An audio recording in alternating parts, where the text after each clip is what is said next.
محترم حضرات، ہم اور آپ جس مہینے سے گزر رہے ہیں یہ اسلامی سال کا تیسرا مہینہ ماہ ربیع الاول ہے۔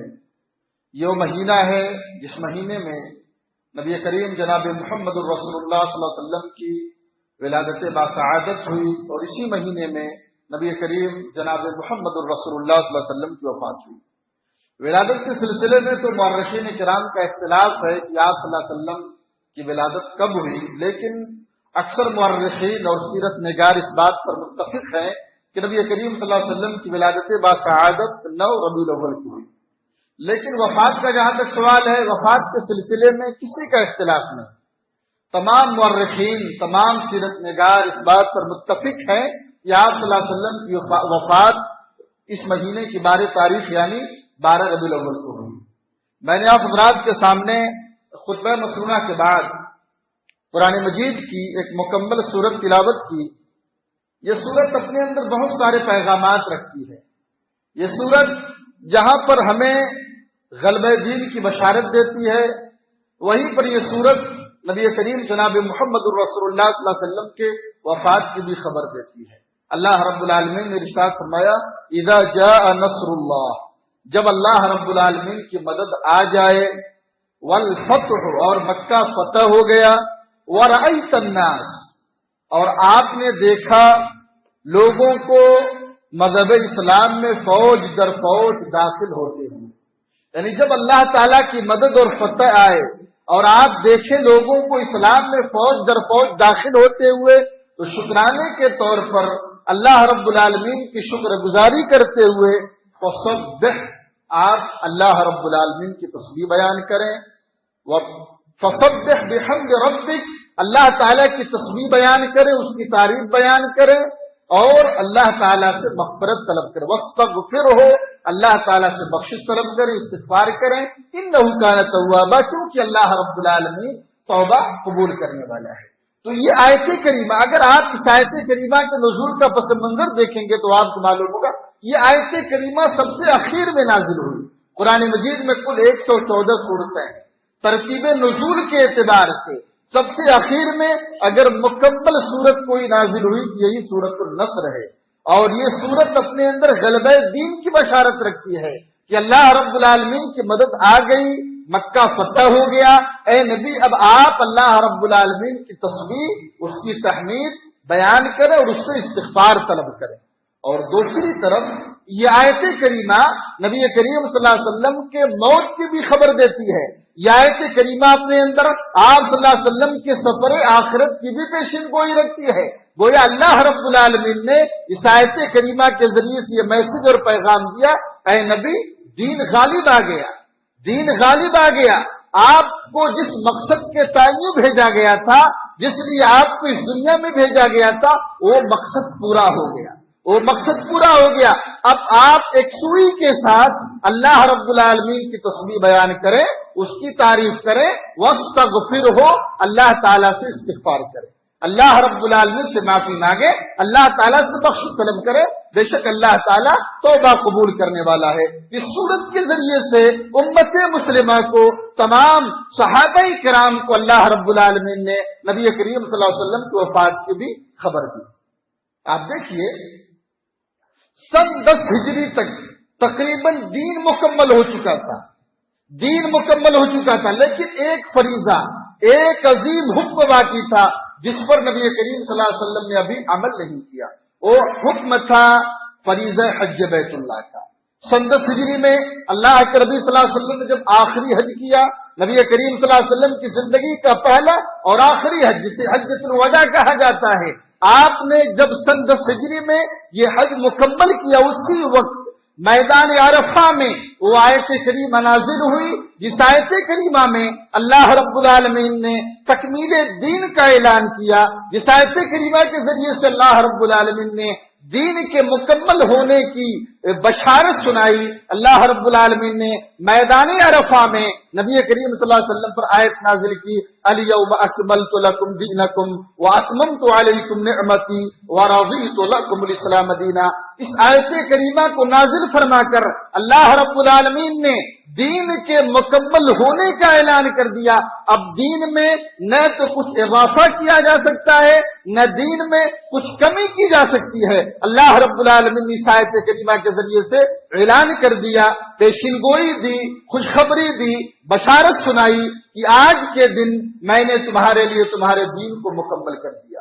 الیوم اکملت لکم دینکم واتممت علیکم نعمتی. اور آج کے دن میں نے اپنی نعمت تم پر تمام کر دی، میں نے اپنی نعمت کا اتمام کر دیا. ورضیت لکم الاسلام دینا. اور میں نے اس مذہب اسلام کو بحیثیت دین میں نے منظور کر لیا، اس دین کو میں نے پسند کر لیا. تو گویا اس آیت کریمہ کے ذریعے سے اللہ رب العالمین نے دین کی تکمیل کا اعلان کیا.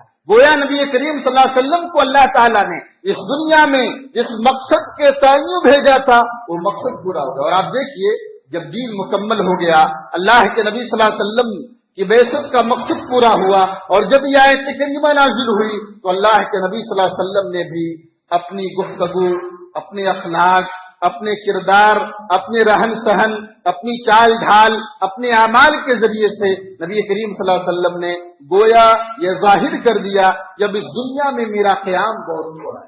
اللہ کے نبی صلی اللہ علیہ وسلم نے اپنی گفتگو اور اعمال کے ذریعے سے، رہن سہن اور چال ڈھال کے ذریعے سے صحابہ کرام کے درمیان یہ واضح کر دیا کہ اب اس دنیا میں میرا قیام بہت تھوڑا ہے. اور آسمان سے آنے والی وحی نے بھی نبی کریم صلی اللہ علیہ وسلم کو اشارے دے دیے، آپ صلی اللہ علیہ وسلم کو بتا دیے کہ اب اس دنیا میں آپ کا قیام بہت تھوڑا. اسی لیے حجۃ الوداع کے موقع پر اللہ کے نبی صلی اللہ علیہ وسلم نے صحابہ کرام کو وصیت کی. آپ نے فرمایا کہ ترکت فیکم ما ان تمسکتم به لن تضلوا بعدی ابدا بعدہ ابدا.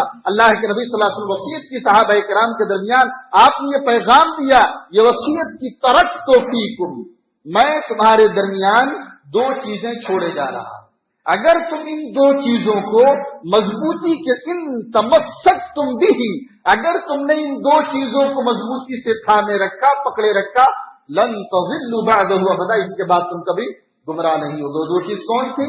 ایک تو قرآن اللہ رب العالمین کی کتاب، اور دوسری حدیث نبی کریم صلی اللہ علیہ وسلم کی سنت. تو ان دو چیزوں کے تعلق سے نبی کریم صلی اللہ علیہ وسلم نے اس امت مسلمہ کو وصیت کی. اور آپ دیکھیے یہاں پر نبی نے کیا فرمایا؟ ترک تو میں تمہارے درمیان چھوڑے جا رہا ہوں. لفظ ترکتو کی تعبیر پر آپ غور کیجئے، گویا میں اس دنیا سے جانے والا ہوں، دو چیزوں کو چھوڑ کر جا رہا ہوں. جب تک تمہارا عمل ان دو چیزوں پر رہے گا تم کبھی گمراہ نہیں ہوگے، تم کبھی گمراہ نہیں ہوگے. اور قرآن میں بھی اللہ تعالیٰ نے جا بجا بہت ساری جگہوں پر، کہیں صراحت کے ساتھ تو کہیں اللہ رب العالمین نے اشارتاً یہ پیغام دیا کہ اس دنیا میں انسان جب آتا ہے تو اپنے مقدر کی زندگی گزار کر اس دنیا کو الوداع کہتا اور چلا جاتا ہے. تو نبی کریم صلی اللہ علیہ وسلم بھی اس دنیا میں آئے اور اللہ تعالیٰ نے آپ کے مقدر میں جو عمر لکھی تھی، آپ صلی اللہ علیہ وسلم نے عمر گزاری، اور اس دار فانی کو چھوڑ کر نبی کریم صلی اللہ علیہ وسلم جو ہے اس دار فانی کو چھوڑ کر نبی کریم صلی اللہ علیہ وسلم جو ہے آخرت کی طرف، دار البقاء کی طرف آپ چلے گئے. آپ دیکھیے قرآن مجید میں اللہ رب العالمین نے فرمایا کہ انک میت وانہم میتون، اے نبی بے شک آپ مرنے والے ہیں اور دنیا کے تمام افراد مرنے والے ہیں. سورہ زمر میں اللہ تبارک و تعالیٰ نے نبی کریم صلی اللہ علیہ وسلم کے موت کی خبر دی. اسی طریقے سے قرآن مجید میں اللہ تبارک و تعالیٰ نے ایک اور جگہ اس بات کی وضاحت کی کہ اے نبی اس دنیا میں ہم نے جتنے لوگوں کو بھیجا، وما جعلنا لبشر من قبلک، اے نبی اس دنیا میں ہم نے جتنے لوگوں کو بھیجا کسی کے لیے اس دنیا میں ہمیشہ ہمیش کی زندگی نہیں تھی.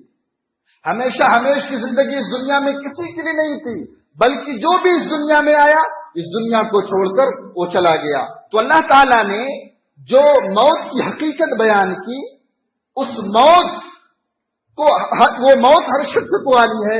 گویا نبی کریم صلی اللہ علیہ وسلم کے مقدر میں اللہ رب العالمین نے جو زندگی لکھی تھی آپ وہ زندگی گزارے اور اس دنیا سے چل بسے.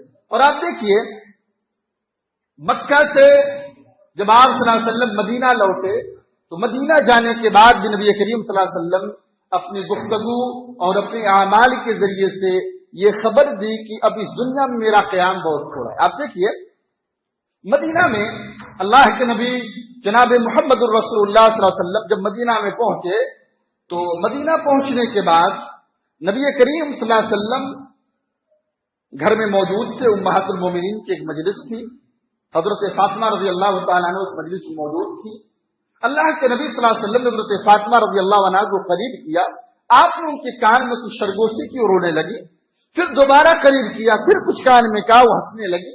حضرت عائشہ صدیقہ رضی اللہ عنہ نے پوچھا کہ فاطمہ یہ بتاؤ کہ اللہ کے نبی صلی اللہ علیہ وسلم نے تم سے کیا کہا؟ تو حضرت فاطمہ رضی اللہ عنہ نے فرمایا کہ میں نبی کریم صلی اللہ علیہ وسلم کے راز کو افشا نہیں کر سکتی.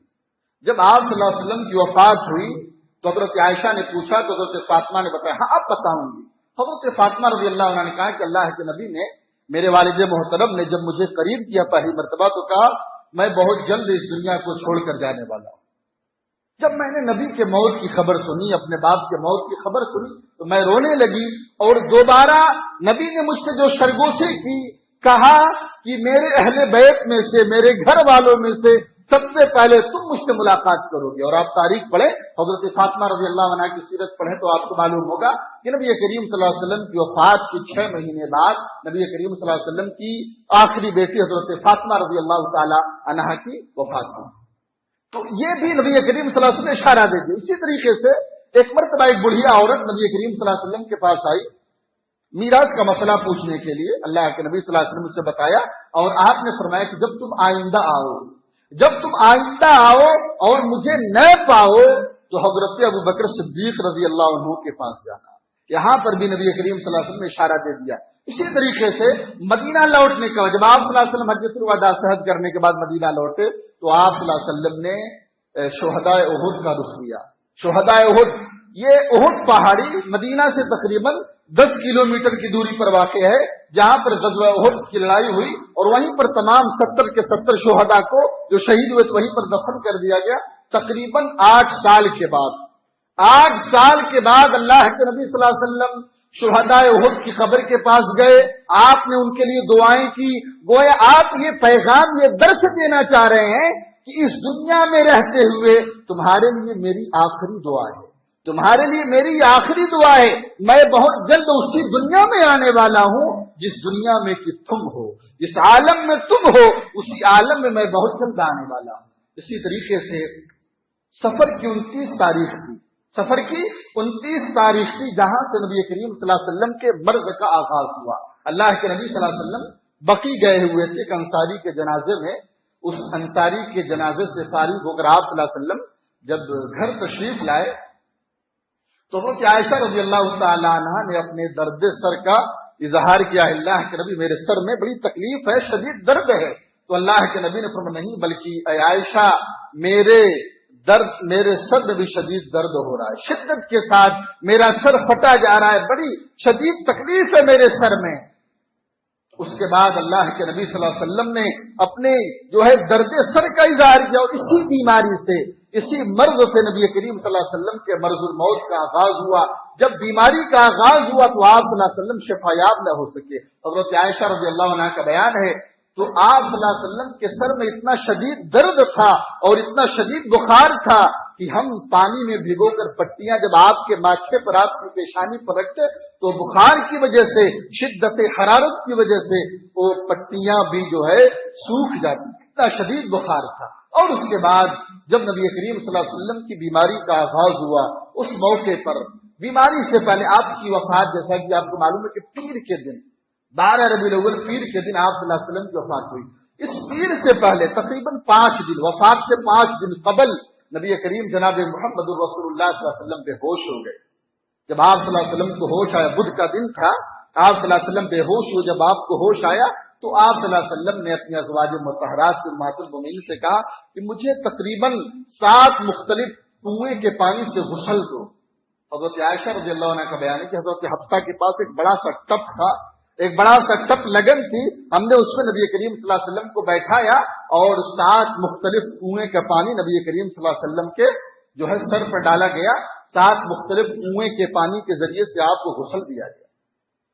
جب آپ غسل سے فارغ ہوئے، طبیعت میں تھوڑا افاقہ آپ نے محسوس کیا، اس کے بعد نبی کریم صلی اللہ علیہ وسلم مسجد میں نماز کے لیے گئے. ظہر کی نماز کا وقت ہو چکا تھا. مسجد میں گئے، آپ ممبر پر چڑھے. ممبر پر چڑھے آپ صلی اللہ علیہ وسلم نے ہلکی سی تقریر کی، صحابہ کرام کو مختصر انداز میں نصیحت کی، ظہر کی نماز پڑھائی جماعت کے ساتھ. آپ دیکھیے نبی کریم صلی اللہ علیہ وسلم بیماری کے عالم میں جب تک آپ کے اندر سقت تھی، طاقت تھی، قوت تھی، آپ مسجد میں جاتے تھے، جماعت کے ساتھ صحابہ کرام کو نماز پڑھاتے تھے.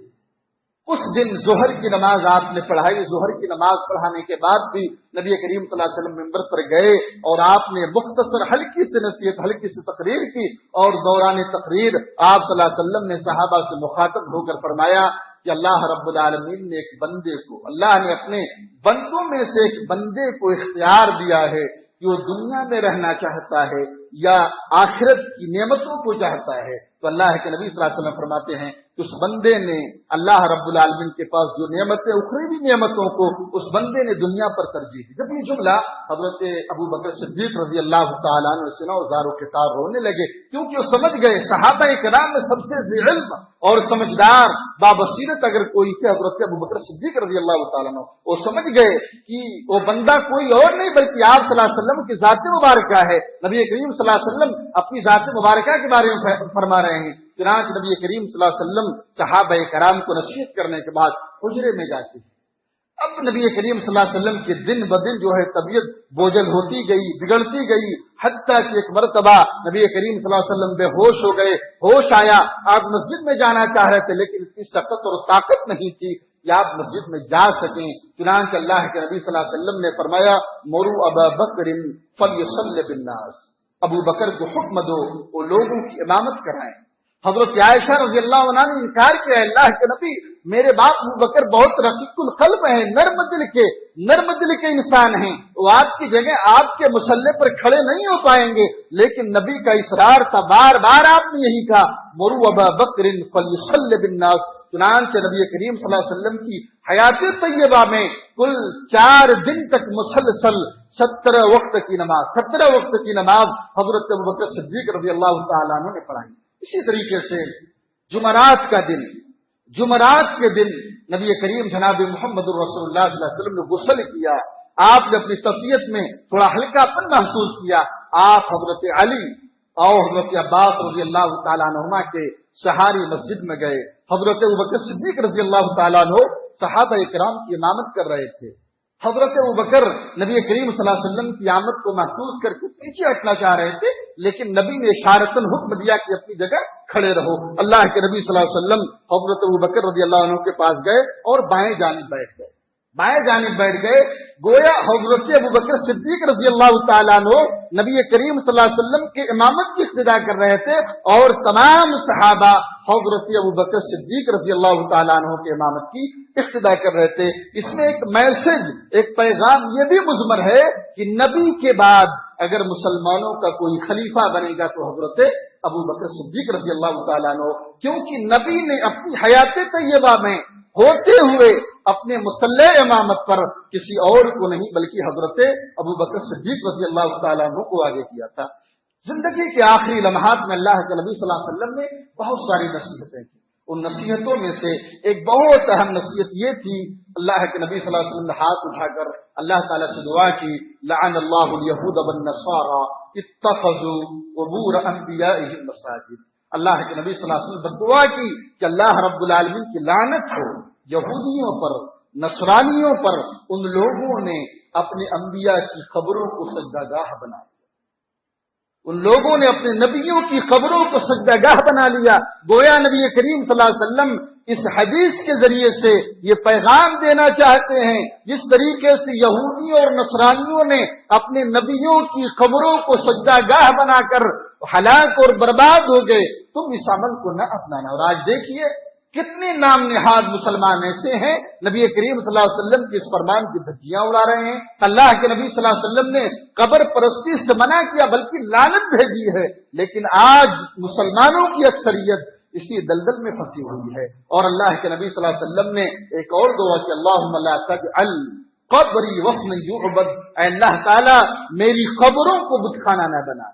اے اللہ تعالیٰ میری قبروں کو بچا لینا، کہیں لوگ میری قبروں کو پوجنے نہ لگے. اور آپ دیکھیے آج نبی کریم صلی اللہ علیہ وسلم کی قبروں کو محفوظ کر دیا گیا ہے. چاروں طرف سے دیواریں ہیں، چاروں طرف سے دیواریں ہیں. نبی کریم صلی اللہ علیہ وسلم قبروں کو بالکل محفوظ کر لیا گیا. یہ نبی کریم صلی اللہ علیہ وسلم کی دعا کے ساتھ ہے. اسی طریقے سے آپ صلی اللہ علیہ وسلم نے ایک اور وصیت کی، الصلاۃ الصلاۃ وما ملکت ایمانکم. اس موقع پر نبی کریم صلی اللہ علیہ وسلم نے حقوق اللہ کی بھی تنبیہ کی اور حقوق العباد کو بھی یاد دلایا. نماز کے ذریعے سے بندہ اللہ رب العالمین کا حق ادا کرتا ہے، اللہ رب العالمین کا حق ادا کرتا ہے اللہ تعالیٰ کی بندگی کر کے. اور حقوق العباد سماج اور معاشرے میں سب سے نچلا طبقہ اگر کوئی تھا تو غلاموں کا تھا، لونڈیوں کا تھا. سماج اور معاشرے میں بڑے کمزور سمجھے جاتے تھے، لوگ اسے رگڑتے تھے، مسلتے تھے، کچلتے تھے.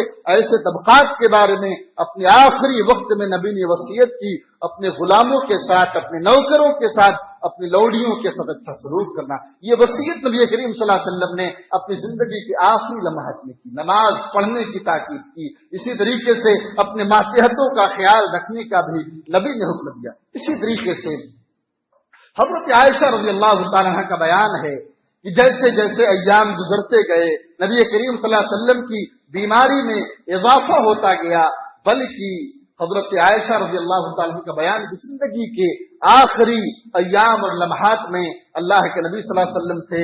آپ کی بیٹی حضرت فاطمہ رضی اللہ تعالیٰ عنہ وہیں پر بیٹھی ہوئی تھی. نبی کریم صلی اللہ علیہ وسلم کی تکلیف کو، آپ کی بے قراری اور بے چینی کو دیکھ کر بیٹی فاطمہ بھی چیخ اٹھی، بے چین ہو گئی. ان کی زبان پر آیا وَكَرْبَ أَبَتَاهُ، ہائے میرے ابا کی تکلیف، ہائے میرے ابا کی تکلیف. چنانچہ نبی کریم صلی اللہ علیہ وسلم جب بیٹی کی زبان سے جملہ سنا تو کہا کہ بیٹی گھبراؤ نہ، بیٹی گھبراؤ نہ، بیٹی پریشان نہ ہو، آج کے بعد تیرے ابا کو کوئی تکلیف نہیں ہوگی، آج کے بعد تیرے ابا کو کوئی تکلیف نہیں ہوگی. چنانچہ نبی کریم جناب محمد الرسول اللہ صلی اللہ علیہ وسلم کا سر اس وقت حضرت عائشہ رضی اللہ تعالیٰ عنہ کے گود میں تھا. پیر کا دن جس دن نبی کریم صلی اللہ علیہ وسلم کی وفات ہوئی، حضرت عائشہ رضی اللہ عنہ بیان فرماتی ہے کہ پیر کے دن فجر کا وقت تھا. حضرت ابوبکر صدیق رضی اللہ تعالیٰ عنہ مسلمانوں کی امامت کر رہے تھے، مسلمانوں کو نماز پڑھا رہے تھے. اتنے میں اللہ کے نبی صلی اللہ علیہ وسلم نے حضرت عائشہ رضی اللہ تعالیٰ نے حجرے سے پردہ اٹھایا اور نبی کریم صلی اللہ علیہ وسلم نے صحابہ کرام پر نظر دوڑائی. صحابہ کرام کو دیکھا، صحابہ کرام پر نظر دوڑائی. صحابہ کرام نماز میں تھے اور صحابہ کرام نے نبی کریم صلی اللہ علیہ وسلم کی مسکراہٹ کو محسوس کیا. صحابہ کرام نماز میں تھے، ان کی مسکراہٹ کو محسوس کیا. حضرت ابوبکر صدیق رضی اللہ تعالیٰ عنہ نے بھی نبی کریم صلی اللہ علیہ وسلم کی مسکراہٹ کو محسوس کیا. اس کے بعد نبی کریم صلی اللہ علیہ وسلم کے اندر اتنی طاقت سکت نہیں تھی کہ مسجد میں آئیں. اس کے بعد نبی کریم صلی اللہ علیہ وسلم نے پردہ گرا دیا. صحابہ کرام کا بیان ہے کہ یہ آخری دیدار تھا. نبی کریم صلی اللہ علیہ وسلم نے آخری مرتبہ مسجد کو دیکھا، صحابہ کرام کو دیکھا. اس کے بعد نبی کریم صلی اللہ علیہ وسلم کی نظر نہ تو مسجد میں پڑی اور نہ مسجد میں نماز پڑھتے ہوئے صحابہ کرام پر پڑی. اس کے بعد نبی کریم صلی اللہ علیہ وسلم کا سر حضرت عائشہ رضی اللہ تعالی عنہا کی گود میں تھا. جیسے جیسے شاشت کا وقت قریب ہوتا گیا، نبی کریم صلی اللہ علیہ وسلم کی بے چینی اور بے قراری بڑھتی گئی. حضرت عائشہ رضی اللہ عنہا کا بیان کہ وہیں پر ایک پیالے میں پانی رکھا ہوا تھا. اللہ کے نبی صلی اللہ علیہ وسلم اپنا ہاتھ پانی میں ڈالتے اور اس پانی کو اپنی پیشانی پر گراتے اور نبی کریم صلی اللہ علیہ وسلم کی زبان پر یہ کلمات تھے، لا الہ الا اللہ ان للموت لسکرات، لا الہ الا اللہ ان للموت لسکرات. کہ اللہ رب العالمین کے علاوہ کوئی معبود نہیں. بے شک یقیناً موت کی بڑی سختیاں ہیں، موت کی بڑی سختی ہے.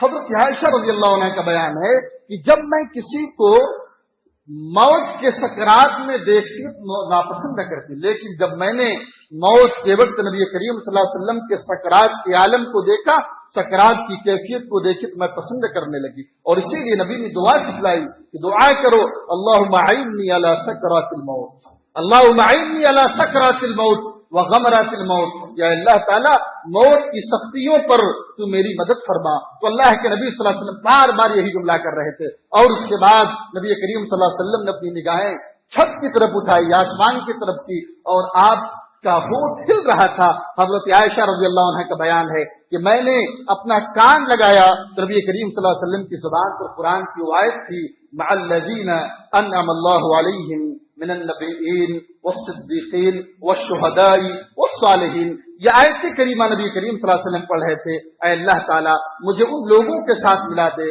جو ہے نبی، اسی طریقے سے شہداء، صدیق اور جو ہے نیک لوگوں کے ساتھ تو مجھے ملا دے۔ یہ دعا نبی کریم، یہ قرآن مجید کی آیت کریمہ پڑھ رہے تھے۔ اسی طریقے سے اللہ کے نبی صلی اللہ علیہ وسلم نے اپنی زندگی کے آخری لمحے میں آپ نے مسواک بھی کی، جیسا کہ مشہور واقعہ ہے حضرت عبد الرحمن جو حضرت عائشہ صدیقہ رضی اللہ تعالیٰ عنہ کے بھائی تھے، وہ مسواک کرتے ہوئے گھر میں داخل ہوئے، اللہ کے نبی صلی اللہ علیہ وسلم کی نگاہیں مسواک کی طرف لگ گئی، چنانچہ حضرت عائشہ رضی اللہ تعالیٰ عنہ نے اس مسواک کو اپنے دانتوں سے نرم کیا اور نبی کریم صلی اللہ علیہ وسلم کو دیا، اور فخریہ انداز میں حضرت عائشہ صدیقہ رضی اللہ تعالیٰ عنہ کہا کرتی تھی کہ آخری وقت میں اللہ رب العالمین نے میرا لعاب نبی کریم صلی اللہ علیہ وسلم کے لعاب سے ملا دیا، اور حضرت عائشہ رضی اللہ تعالیٰ عنہ کو یہ اعزاز بھی حاصل ہے کہ آپ نے اپنی زندگی کے آخری ایام کسی اور ازواج کے حجرے میں نہیں بلکہ حضرت عائشہ رضی اللہ تعالیٰ عنہا کے حجرے میں گزارے، اور حضرت عائشہ رضی اللہ تعالیٰ عنہ کو یہ اعزاز حاصل ہے نبی کریم صلی اللہ علیہ وسلم کی زندگی کے آخری ایام میں انہیں نبی کریم صلی اللہ علیہ وسلم کی خدمت کا پورا موقع ملا۔ حضرت عائشہ رضی اللہ عنہ کا بیان ہے کہ آخری لمحے میں جیسے جیسے چاشت کا وقت قریب ہوا، میں نے دیکھا اللہ کے نبی صلی اللہ علیہ وسلم نے اپنی انگلی آسمان کی طرف اٹھائی، اپنی انگلی آسمان کی طرف اٹھائی، اور نبی کریم صلی اللہ علیہ وسلم کی زبان سے یہ دعا تھی اللہم اغفر لی وارحمنی والحقنی بالرفیق الاعلی۔ یہ جملہ بار بار نبی دوہرا رہے تھے، اللہم اغفر لی، اے اللہ مجھے معاف کر دے، وارحمنی مجھ پر رحم فرما، والحقنی بالرفیق الاعلی، اے اللہ تعالیٰ مجھے رفیق اعلیٰ سے ملا دے، تو مجھے اپنے آپ سے ملا لے۔ یہ جملہ بار بار نبی پڑھ رہے تھے، اور دھیرے دھیرے نبی کریم صلی اللہ علیہ وسلم کی انگلی زمین کی طرف گر رہی تھی، زمین پر نبی کریم صلی اللہ علیہ وسلم کی انگلی گری اور آپ کی روح بڑی آسانی کے ساتھ جو ہے پرواز ہو گئی، نبی کریم صلی اللہ علیہ وسلم کی وفات ہو گئی۔ حضرت انس بن مالک رضی اللہ عنہ کا بیان ہے کہ جب یہ خبر مدینہ میں پھیلی، گویا ہمارے دل کی دنیا اجڑ گئی، ہماری دنیا بالکل تاریک ہو گئی۔ جب نبی کریم صلی اللہ علیہ وسلم مدینہ آئے تھے، آپ کی آمد کے ذریعے سے مدینہ کی گلی گلی روشن ہو گئی، لیکن جب نبی کریم صلی اللہ علیہ وسلم کی وفات ہوئی، گویا مدینہ کی وہی گلیاں بالکل اداس اور تاریک ہو گئی، اور نبی کریم جناب محمد رسول اللہ صلی اللہ علیہ وسلم کے وفات کی خبر صحابہ کرام کو جب پڑی تو حضرت عمر فاروق رضی اللہ تعالیٰ عنہ کے بارے میں آتا ہے، وہ بھی اپنے ہوش و حواس کو کھو بیٹھ گئے، بلکہ انہوں نے تو یہاں تک کہا اگر کوئی نبی کریم صلی اللہ علیہ وسلم کے موت کی خبر کی تصدیق، نبی کریم صلی اللہ علیہ وسلم کے موت کے بارے میں اگر کوئی کہتا ہے تو میں اسے اپنی تلوار سے گردن اڑا دوں گا، لیکن حضرت ابوبکر صدیق رضی اللہ تعالیٰ عنہ نے سمجھایا۔ جب نبی کی وفات ہوئی، نبی کریم صلی اللہ علیہ وسلم حجرے میں آئے، چادر اٹھایا، بوسہ دیا، مسجد میں آئے، صحابہ کرام کو جمع کیا اور نصیحت کی کہ وما محمد الا رسول قد خلق من قبل الرسول، یہ محمد تو ایک رسول ہیں، آپ سے پہلے جتنے رسول اس دنیا میں آئے تمام کے تمام یہ دنیا چھوڑ کر چلے گئے۔ چنانچہ حضرت ابوبکر صدیق رضی اللہ تعالیٰ کا جو ہوش و حواس کھو بیٹھے تھے واپس آیا، اور انہوں نے فرمایا مجھے یہ ایسا لگ رہا ہے کہ آیت ابھی قرآن میں اتر رہی ہے۔ بہرحال یہ لمبا واقعہ ہے، نبی کریم صلی اللہ علیہ وسلم وفات کے بعد آپ کی تجہیز اور تکفین کیسے ہوئی، آپ کی نماز جنازہ کیسے پڑے گی۔ بہرحال نبی کریم صلی اللہ علیہ وسلم اس دنیا میں آئے، اپنی مقدر کی عمر گزار کر اس دنیا کو چھوڑ کر چلے گئے، لیکن آج آپ دیکھیے موجودہ دور میں کتنے مسلمان ایسے نادان مسلمان نبی کریم صلی اللہ علیہ وسلم کی وفات کے دن لوگ جشن مناتے ہیں اور جلوس نکالتے اور اسے دین کا حصہ تصور کرتے ہیں، بلکہ یہ عمل بالکل بدعت ہے، نبی کریم صلی اللہ علیہ وسلم کی سنت سے ثابت نہیں اور نئی صحابہ کرام کے عمل سے ثابت ہے۔ اللہ تعالیٰ سے دعا ہے کہ اللہ تعالیٰ ہمیں صحیح اور سچی سمجھ عطا فرمائے۔ اللہ تعالیٰ ہمیں نبی کریم صلی اللہ علیہ وسلم کی سیرت کا مطالعہ کرنے اور اسے اپنی زندگی میں نافذ کرنے کی توفیق عطا فرما۔ اللہ رب العالمین ہم سب کو زیادہ سے زیادہ نیک اعمال انجام دینے کی توفیق